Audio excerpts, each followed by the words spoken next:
Welcome to episode 37 of Ernie O'Malley's Journey. This month it is Mountjoy Daily Life in February 1923. So where is my father, General Ernie O'Malley, at this point? Well, he was the Assistant Chief of Staff of the IRA, the Anti-Treaty IRA.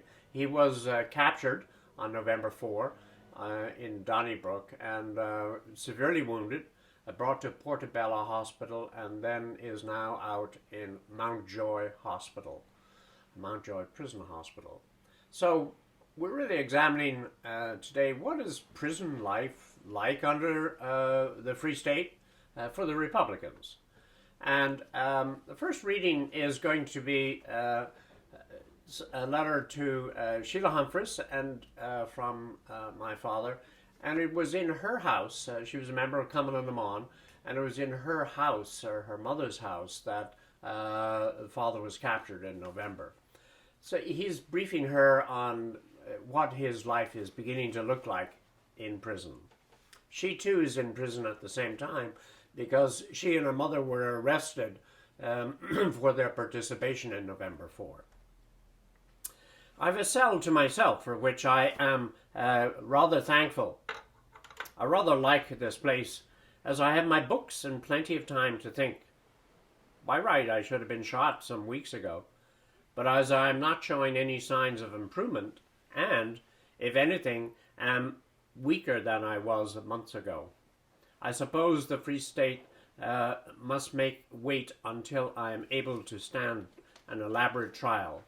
The whole farce is utterly funny. And he continues, there is a third cell occupied by Byrne, who is 23 days on hunger strike. He receives no attention, and his cell is locked up at night. There is the ward, which contains about 18 beds. Our cells are being whitewashed as present by the lags. The governor inserted incandescent gas in my cell, also in Bob's, so the light is less hard on my eyes. Bob Barton is really awfully good to me. His heart is much too big for his body. He's also trying to make things more comfortable for me, for I would just as soon have things as they are. The spirit in this hospital is good, and I always give the lads whatever news I have. They were delighted on the night of the 19th when I read of Madge's note. Some of them removed yesterday to the Curragh, probably 200 today.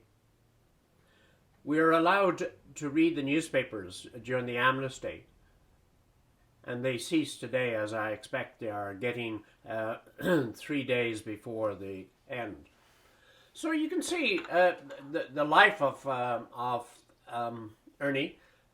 He's in a cell by himself, and he has two good friends nearby, Robert Barton and David Robinson, who become sort of a force in his life.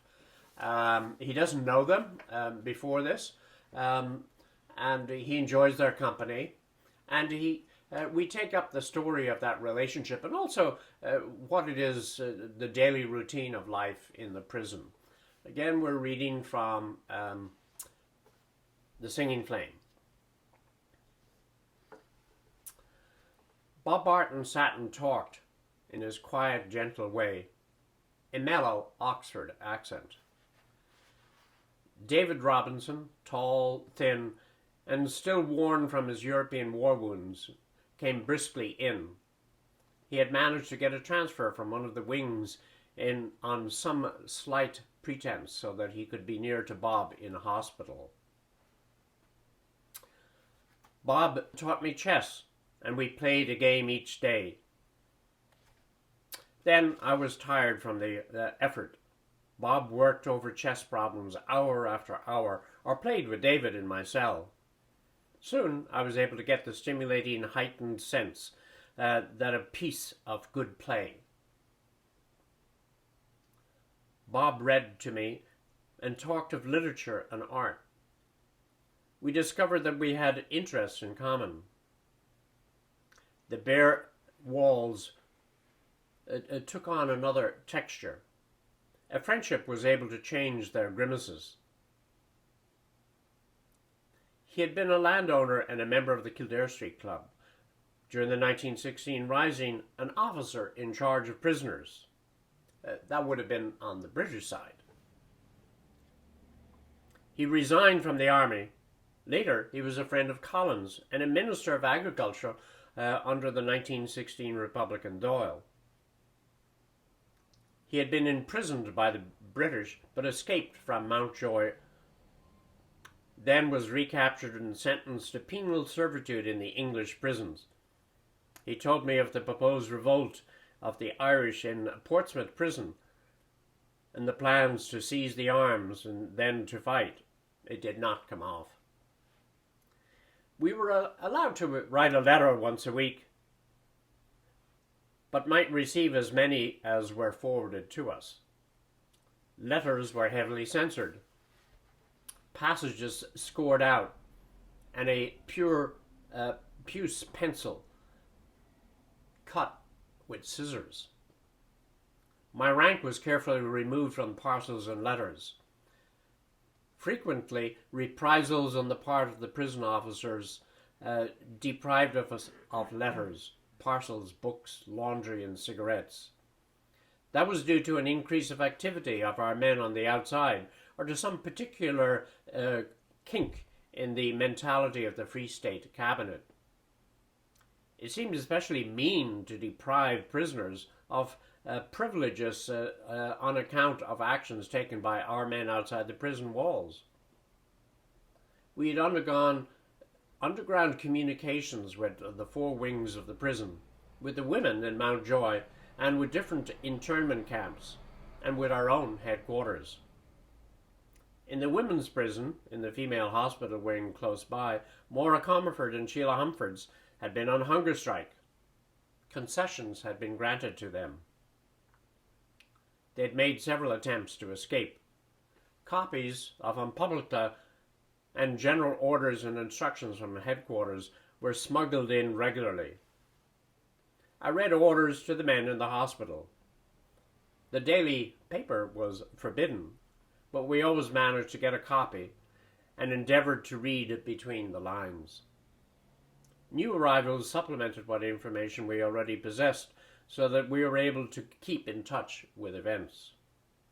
Extracts from the Morning Post, the English Tory paper, forbidden entry to the Free State for its jocular remarks, were sent in to me. We read and enjoyed the reports and the descriptions of ourselves and of the Free Staters, and I am sure that the editor would have been amused to see how much we looked forward to his notes on Ireland. There were many more welcome than the supplements, the funnies of the American Sunday papers. Sentries fired at birds and pigeons, perched on the roofs, eaves, and walls, and this intermittent shooting went on jerkily during the day. My nerves were very bad. I jumped when a soldier in the hospital grounds fired a shot. Guards fired at prisoners who waved to relatives and prisoners on the canal banks, which were overlooked by the side windows of a wing. The men were satisfied if they could see a vague outline of a wife, son, sweetheart, or friend. Such an appointment had been prepared weeks ahead. A note would have been sent out surreptitiously in laundry and replied to within pie crust, soap, or tobacco.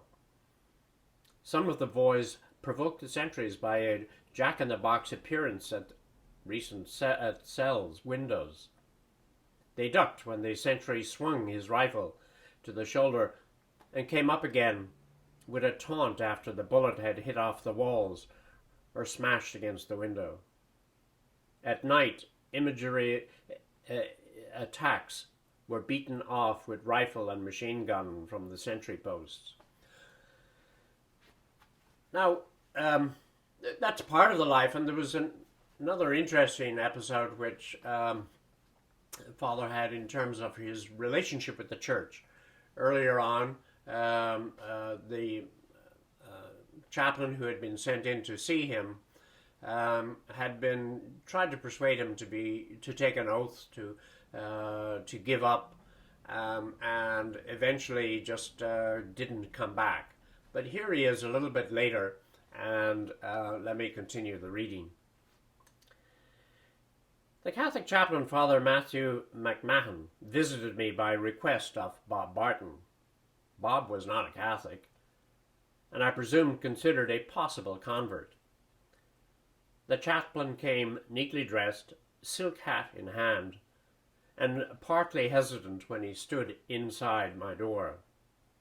He had a bird-like appearance, with something perky in his look, bright eyes, and the jerk of his double quick-step movement. He was not anxious to remain with me. I asked him to recommend a course of spiritual reading for me. He would not sit down. He nodded his head and withdrew after a few words. He did not return. Mr. Greer, the Protestant minister, we liked. He was a Christian, not a Catholic, we agreed. He came to see us, chatted of things in general, and then, unasked, sometimes visited our people and told them how we were doing. Visits were forbidden, even before execution. Anxiety was increased when our letters were stopped as a reprisal. People outside read between the lines of our official letters, or gleaned some information from many scanty notes forwarded through our channels. Now, there's an interesting comment here about the man in charge of the prison, Phil Cosgrave. "Are you all right, Ernie?" he asked. "Yes," I replied.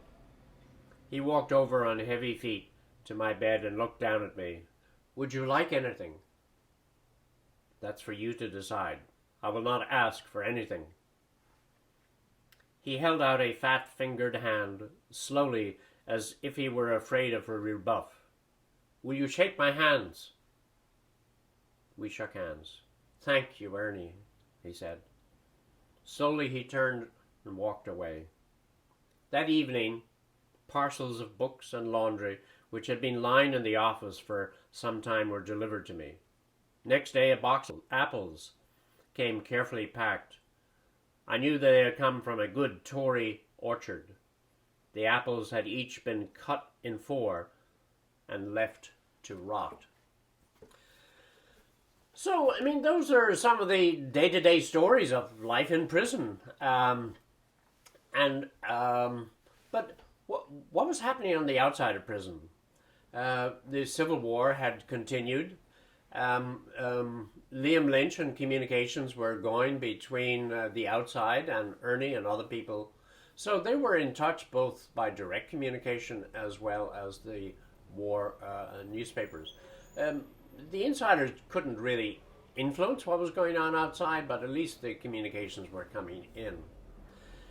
One of the saddest things that was happening at this time, though, now we're in February and March, is that there were about 12,000 prisoners already sort of captured, rounded up in internment camps or prisons taken by the Free State. And the Free State were, of course, trying to stop the Civil War. And one of the things that they came up with as a policy was to shoot prisoners. Now, these would be formal executions, of course. They also passed a law, which was a technical issue, that if you were caught with a pistol or a revolver, you could be shot. If we look at the development of that, my father was captured in November, but he wasn't shot because he was so heavily wounded. But shortly after that, Erskine Childers was captured. He had a pistol. That little pistol that he had was, in fact, given to him by Michael Collins. But since he had that in his possession at the time of his arrest, he was tried and executed. Several other people were executed at around that same time. And as the new Doyle to be established on December 6th approached, Liam Lynch threatened that any Irishman approaching the Dáil, a member of the Dáil, would be shot. And the IRA carried out that threat and shot 2 people. One of them died and one of them was wounded. The immediate reaction from the Free State was to execute 4 of their leaders from the forecourts. These are the 4 senior managers of the Republican cause. And it drained an awful lot of these were the people who helped manage through the messages from prison. And they were taken out. They had not been involved in the event of December 6th, but they were taken out and summarily shot. So what happened was then an escalation of this very sad situation, and eventually there were 81 executions of Republicans by the Free State. In February, an amnesty was granted. Again, this was a strategy that the Free State had to do, how to stop this killing on both sides. So they offered an amnesty that if anyone turned in their guns, they could sort of go free. And another aspect of it was if a prisoner signed a form saying that he would not take up arms against the government, he could get out of prison and go free. Most of the Republicans refused to sign initially that amnesty. Later on, some more people did do that. One of the events which shows how strong the Republicans felt was one of the local commanders who succeeded Liam Lynch, Liam Deasy, down in the Cork area, was captured in January. And in February, he decided to sign the form and try to persuade the other commanders, his former comrades, to give up, because it was all over in his view, that we should sort of sue for peace. Anyway, he failed to get any of his fellow commanders to sign the form, but he was ostracized by many for his actions. Anyway, where are we, and what are we learning about sort of insights in terms of Ernie and his life? He's still a diehard. He's still looking to what the future of the Republic could be, but he's actually in a different mode now. He's not on duty officially. It's the first time that he's had time. Of course, he's sick and in bed, but he is reading and writing and reflecting in his own thoughts. And you can see, even though The Singing Flame is written some years later, he's able to capture part of what the feeling was like at that time. He certainly was horrified by the executions that were going on. And we can also see that what happens in terms of the life in the prison is really that it becomes a family society. The bondships, the bonding of friends, of new friendships were made, and people who had never met before became part of a new society. Anyway, join us next time for Reflections from Mountjoy Prison.